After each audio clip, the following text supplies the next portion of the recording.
ever struggled with abandonment, weak boundaries, and feeling like you had to work so hard to earn love? This video is for you. Peace and power, beautiful souls. The Soul High Priest is in the building, yes. And this is the Big Ma Experience with me, Big Ma, where we glow, flow, and grow together. All right, y'all, welcome. It's 2026. Yes. First, I'm proud of myself.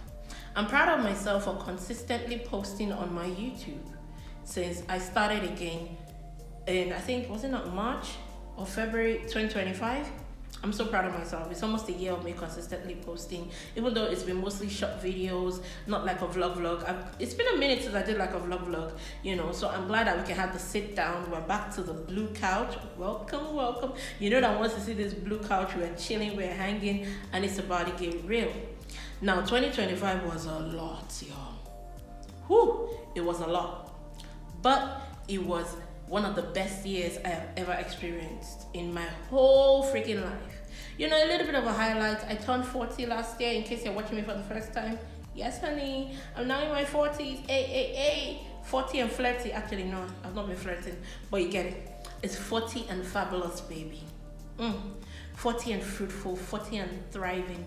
40 and abundant. I know.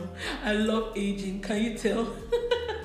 Anyways, so today's vlog, we're going to be talking about 5 major things I healed from last year, 2025.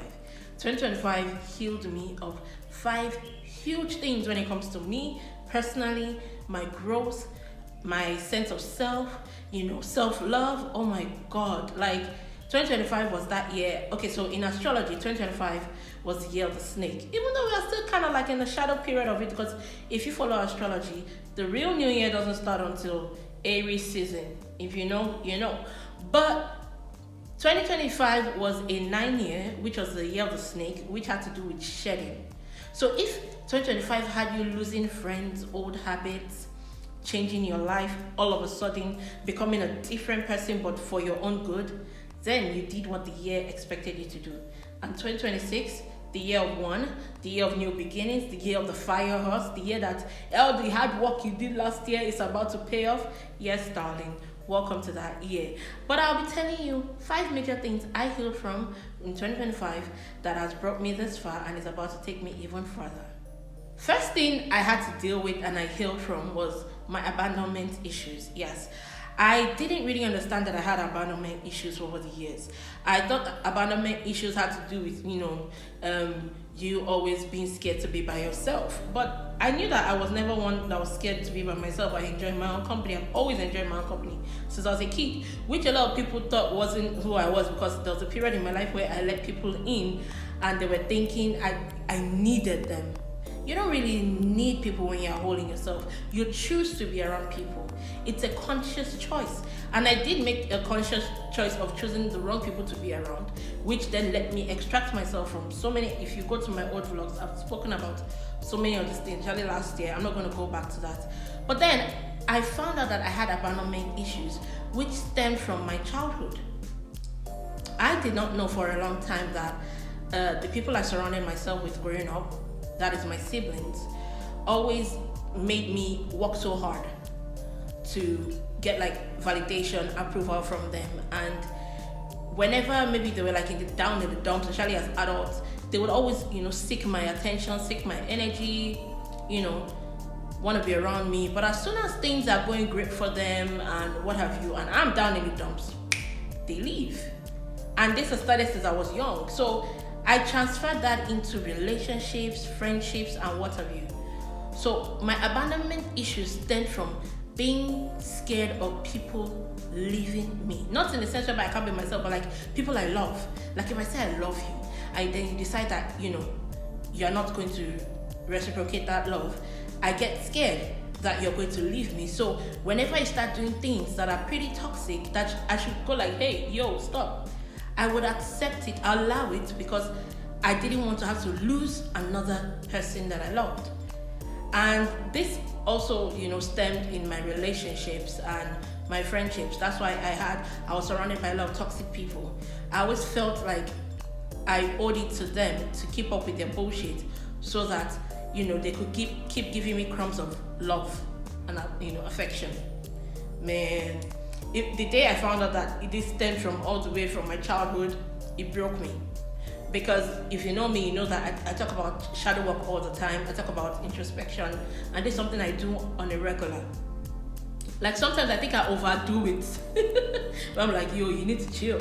So I'm always doing that inner work because I really want to be the best version of myself. 2020 really changed my life around. I stopped, just taking the bare minimum even for myself, by myself. When I came out of rehab, and I'm like, whatever is not, is going to make me never go back to that place is what I'm going to be doing. And that's why the journey of my change really started in 2020. Something just clicked.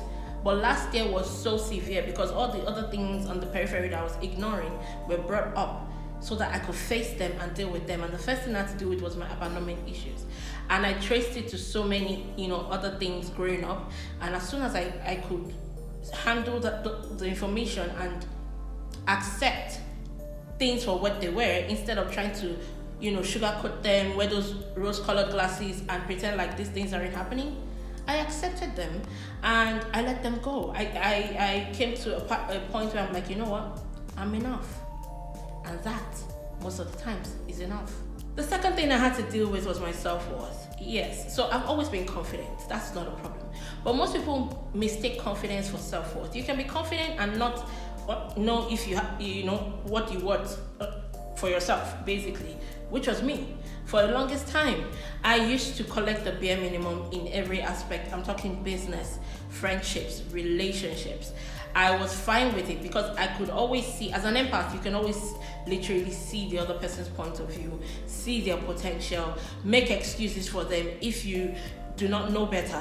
And that was what I did most of my life growing up. I allowed people emotionally, mentally, financially walk all over me because I felt like I'm fine with it. Like I don't have to do too much.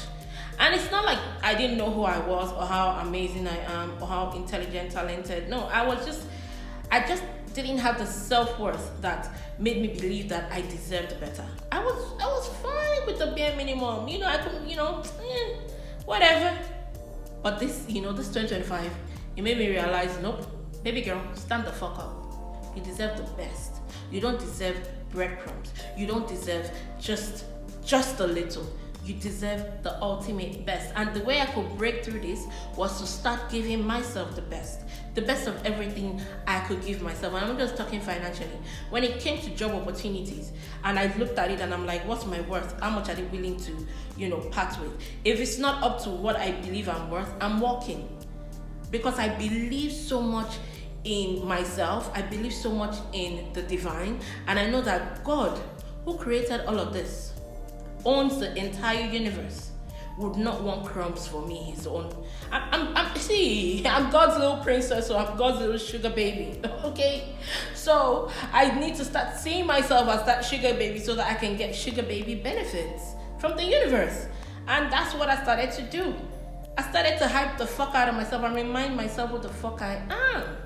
I started to remember that, life may have beaten you down, doesn't mean you stay down. It's like a king. It's like in the Bible, Nebuchadnezzar. I believe that's the king. There was a point where he lost his mind and he became, crazy and what have you, like an animal, and he was outside eating grass and all of that for a minute because God was trying to teach him something.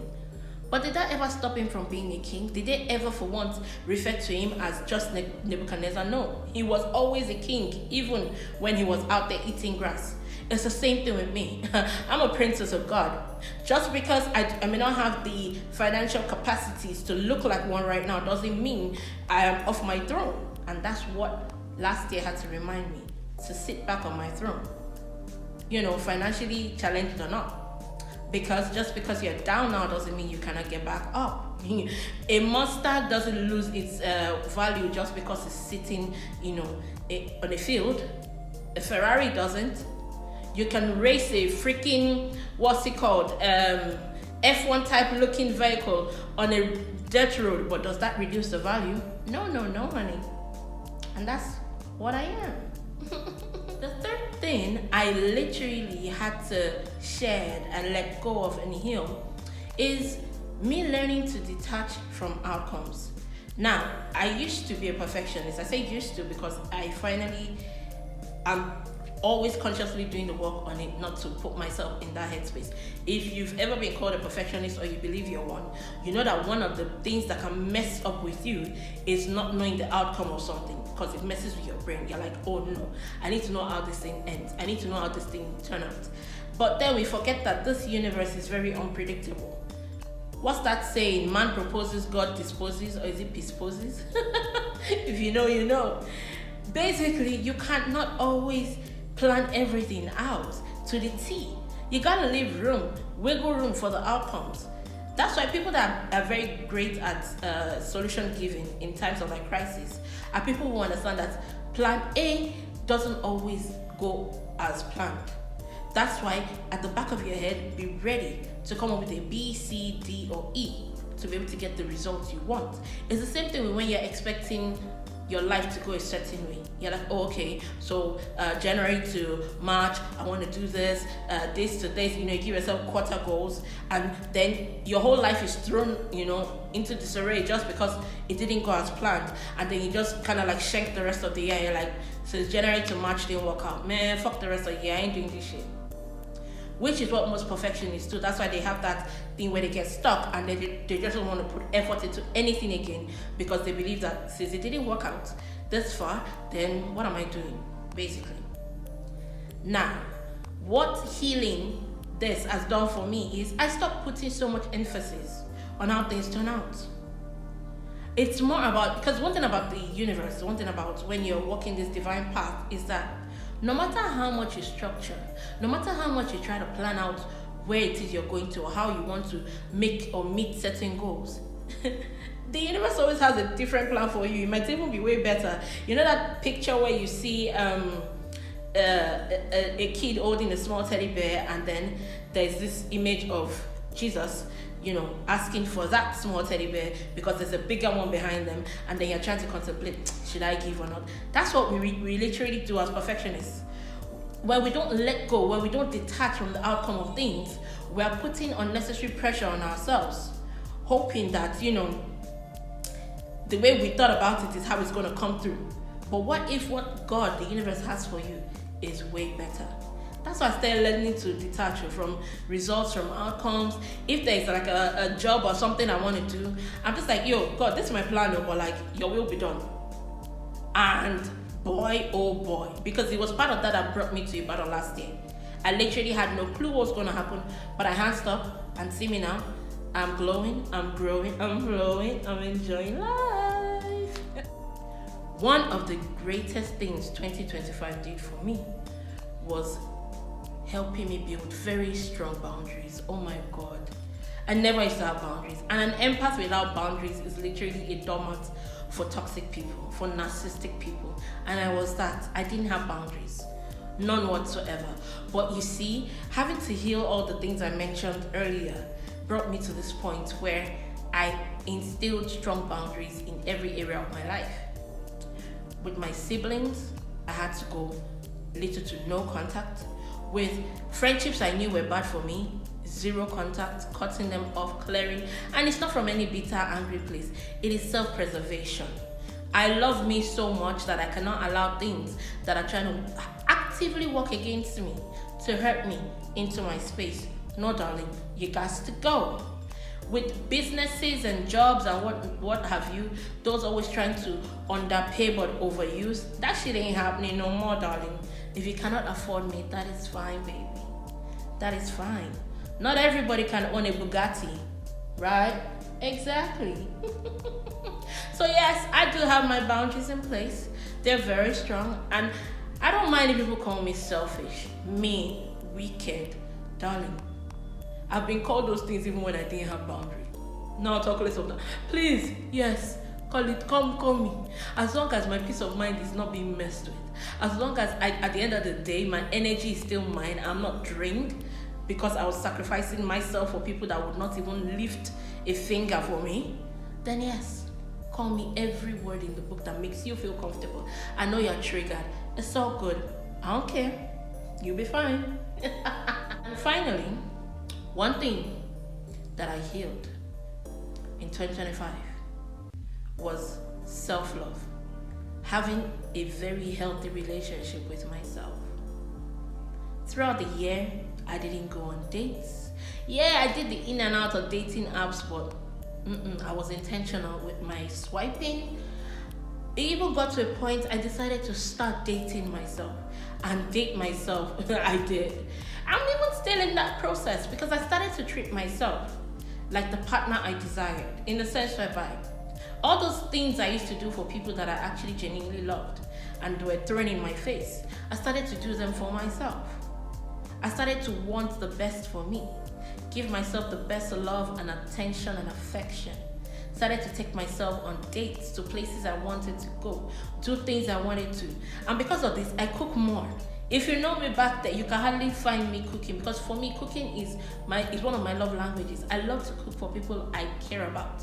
So I started to cook for myself because I care about me. I started to take my own, eating habits more seriously. I started to be more conscious about my daily rituals, my weekly rituals, monthly things that I do, health upkeep. I would always give myself weekly reviews on, how the relationship between us, me, myself, and I, how it's going, the trio that I prefer to spend every minute on. And this really helped me imbibe a conscious lifestyle of self-love, where every waking breath is, good morning, Big Ma, how you doing? How was your night? And before I sleep at night, I'm like, Big Ma, how was your day? What are you grateful for? Every freaking day. I don't miss a day. And it always helps me, puts me in the right mood. My peace of mind is unfuckwithable with, like, nah, baby. It's been amazing having to shed the old me to be able to be reborn into this me. This me that skin is glowing. This me that the aura is auraing. This means that the energy is energy. Oh my God, you can't take shit from me, okay? Because this is divinely protected. Yes, honey. And it has also shaped, so much in my life, because I think I talked about it that I went sober last year. I stopped blowing trees. I stopped, I literally stopped that 2 days before I turned 40, unconsciously. It wasn't like a conscious effort. No, it just happened. I just didn't find joy in it, and because I already healed most of the things I talked about, and that was something I was dependent on to be able to get through some of these feelings and emotions. But I didn't need that anymore. The minute I did the inner work, it's all Gucci over here. What are you talking about? And that has really helped me really pour more into myself. Also, being celibate does a great it does a lot for you, seriously. I know being celibate is for everyone, but if you can, trust me, try it. Trust me, try it.